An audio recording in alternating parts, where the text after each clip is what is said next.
Good morning friends. Work hard party harder, ये एक slogan भी है, एक टैग भी है और ये इस चैनल का एक नया नाम भी है जो मैं आपके साथ में डिस्कस कर रहा हूं। तो इसको कहीं ना कहीं आप अपने सिस्टम के आगे, अपने आसपास लगा के जरूर रखिएगा। अब बात करते हैं आपके साथ में इस चैनल पे आए हुए इस वीडियो के बारे में, जहां बात करेंगे आपके साथ में IRFC यानी कि Indian railway finance corporation limited के बारे में, जिसमें आज किस प्रकार का एक्शन हमको देखने को मिल सकता है, इसकी चर्चा आपके साथ में करने का प्रयास करूंगा। देखिए, इसके पीछे मल्टीपल रीजंस इन्वॉल्व होंगे, जाहिर सी बात है, जिसमें आपके लिए बाजार भी होगा, आपके लिए मार्केट के अंदर होता एक्शन भी होगा, खुद स्टॉक की खबरें, स्टॉक के टेक्निकल्स भी होते दिखाई पड़ सकते हैं। लेकिन जिस प्रकार की तेजी हमको कल IRFC के स्टॉक में देखने को मिली, जाहिर सी बात है कि निवेशकों के अंदर कहीं ना कहीं एक उत्साह जरूर बनता दिखाई पड़ा है कि शायद इसी चीज का रिफ्लेक्शन हमको आज भी देखने को मिले और कंटिन्यूस बेसिस पे स्टॉक के अंदर हमको वापस रिकवरी बनती दिखाई पड़ सके। तो ऐसा हो सकता है या नहीं हो सकता है, इनको लेकर के कुछ संभावनाएं आपके साथ में डिस्कस करूंगा। आपको बस ये याद रखना है कि ये वीडियो आपके साथ में किसी भी प्रकार से रिकमेंडेशन के बेसिस पे डिस्कस नहीं किया जा रहा है। मैं सेबी का रजिस्टर्ड एनालिस्ट नहीं हूं। ये वीडियो आपके लिए एक लर्निंग मॉड्यूल हो सकता है, लेकिन इससे ज्यादा इस वीडियो को तूल मत दीजिएगा। अब बात करते हैं यहाँ पे IRFC के आंकड़ों के बारे में।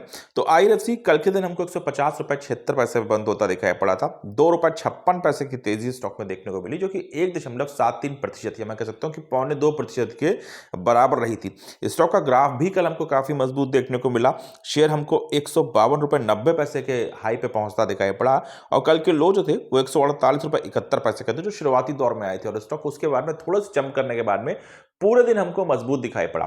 अब देखिए, यहां पे जो चीज हमको समझनी है वो ये है कि कल स्टॉक के अंदर कोई बहुत बड़ी तेजी देखने को नहीं मिली, लेकिन 2.5 रुपए की तेजी हमको स्टॉक में देखने को मिली। वो भी तब जब बाजार के अंदर आपको मार्केट में महज 10 पॉइंट की रिकवरी आती दिखाई पड़ी। दूसरा, जब आपको पूरे दिन इस स्टॉक के अंदर जो नंबर देखने को मिले हैं वो स्टेबल रहे हैं और स्टॉक का जो परफॉर्मेंस था वो काफी ऊंची लेवल पे शुरू हुआ और वहीं पे उसने अपने पूरे लेवल को मेंटेन रखा। मैं कह सकता हूं कि बीते अगर 2 से 3 महीने के परफॉर्मेंस के बारे में बात की जाए तो एकदम से ऐसी स्टेट परफॉर्मेंस हमको इस स्टॉक में देखने को नहीं मिली थी। तो जाहिर सी बात है कि एक पॉजिटिव खबर कही जा सकती है। साथ ही साथ अगर देखा जाए तो स्टॉक ने कल 150 रुपीज के ऊपर के लेवल ना सिर्फ क्रॉस किए बल्कि उनके ऊपर ही क्लोजिंग भी दी है। तो कहीं ना कहीं एक पॉजिटिव इंपैक्ट या फिर पॉजिटिव कहीं ना कहीं एक सिनारियो बनता हुआ दिखाई पड़ता है। लेकिन सवाल यह है कि क्या ये चीजें हमको आने वाले समय में आज भी कंटिन्यू होती दिखाई पड़ सकती है या फिर किसी प्रकार का प्रेशर यहां पर आ सकता है। तो इन चीजों को समझने के लिए थोड़ा सा हम मार्केट के सिनारियोज को देखें। देखिए, आज एक्सपायरी का दिन है। बाजार में प्रेशर यूजुअली हमने देखा है कि थर्सडे के दिन होता है, लेकिन जो हमारे पास में यूएस के संकेत हैं वो काफी पॉजिटिव हैं। डाउ के अंदर 300 पॉइंट से ज्यादा की तेजी है, नैस्डैक के अंदर 1.25% से ज्यादा की तेजी है, S&P 500 भी आपको 0.6% से ऊपर ज्यादा दिखाई पड़ा है। तो ओवरऑल जो यूएस के संकेत हैं वो मजबूत आए हैं मार्केट के अंदर, क्योंकि कल ही हमने मार्केट को थोड़ा सा मैं कहूंगा कि न्यूट्रल होता देखा था। तो उम्मीद हम ये कर सकते हैं कि बाजार आज बाउंस करने का प्रयास कर सकता है। ऐसे समय में अगर देखा जाए तो IRFC के लिए जो सिनारियोज हैं वो खराब नहीं है। हाँ, वो अलग बात है कि बाजार में अगर दबाव आएगा तो स्टॉक के ऊपर प्रेशर बन सकता है, लेकिन हाँ, अभी तक की जो खबरें हैं, अभी तक का जो डेटा अवेलेबल है, उसके आधार पर स्टॉक के अंदर आज हमको थोड़ी बहुत तेजी देखने की संभावनाएं ज्यादा नजर आती हैं। इसमें कुछ टेक्निकल चीजों को भी देखने की कोशिश करी जाए अगर, तो यहाँ पे सबसे पहले कैंडल्स को देखने की कोशिश करते हैं। देखिए, कैंडल्स यहाँ पे बहुत मजबूत तो हमको नजर नहीं आ रही है, लेकिन अगर आप बीती 4 कैंडल्स को देखने की कोशिश करेंगे तो ये मजबूती से ऊपर तरफ जाती दिखाई पड़ी। वॉल्यूम्स भी हमको IRFC में देखने को मिल रहे हैं जो यूजुअली हमको नहीं मिलते हैं। अब ये एक दिन का फ्लूक है या फिर इस चीज की कंटिन्यूएशन देखने को मिलेगी, तो आज की परफॉर्मेंस ही बताएगी। लेकिन कम से कम कैंडल्स के हिसाब से हम कह सकते हैं कि हाँ, स्टॉक के अंदर संभावनाएं जो है वो पॉजिटिविटी की बनती दिखाई पड़ रही हैं। अपार्ट फ्रॉम दैट अगर देखा जाए तो यहाँ पे हिस्टोग्राम्स के साइज जो है वो बहुत फेवरेबल तो नजर नहीं आ रहा है कि बहुत छोटे साइज के हैं। और पिछले 3 नंबर्स को देखा जाए तो यहाँ पे कोई बहुत बड़ी तेजी नहीं है, धीमी धीमी करके रिकवरी होती दिखाई पड़ रही है। लेकिन मैं कहूंगा कि इनको मैं न्यूट्रली मान के चलना ज्यादा पसंद करूंगा।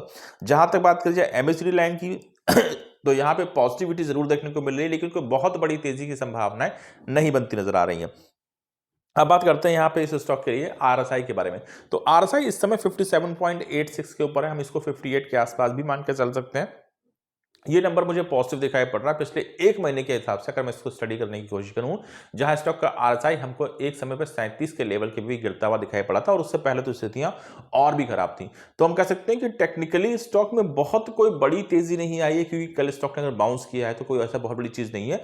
लेकिन हाँ, यहाँ पे इंप्रूवमेंट जरूर नजर आया है और कहीं ना कहीं ग्रोथ की तरफ डाइवर्टेड ये सभी के सभी टेक्निकल हमको इंडिकेटर्स देखने को मिल रहे हैं।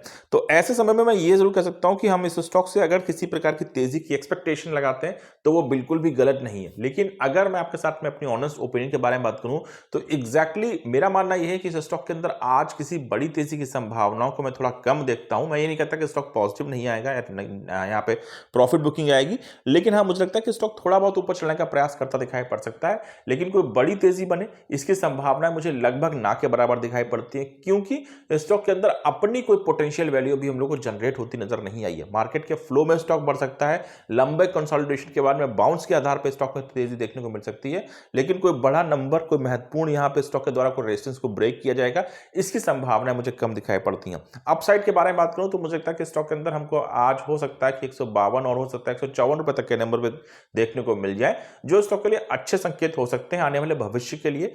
वहीं अगर डाउन साइड के बारे में बात की जाए तो स्टॉक को मुझे लगता है कि 148 यानी 148 रुपए के नंबर को आज भी अपने एक रेजिस्टेंस के रूप में देखना चाहिए। इसके नीचे की गिरावट ना हो, अगर बाजार के अंदर कोई डिजास्टर देखने को नहीं मिलता है तो स्टॉक के लिए महत्वपूर्ण यह रहेगा कि अपने 148 के सपोर्ट को स्टॉक बचाने का प्रयास करे।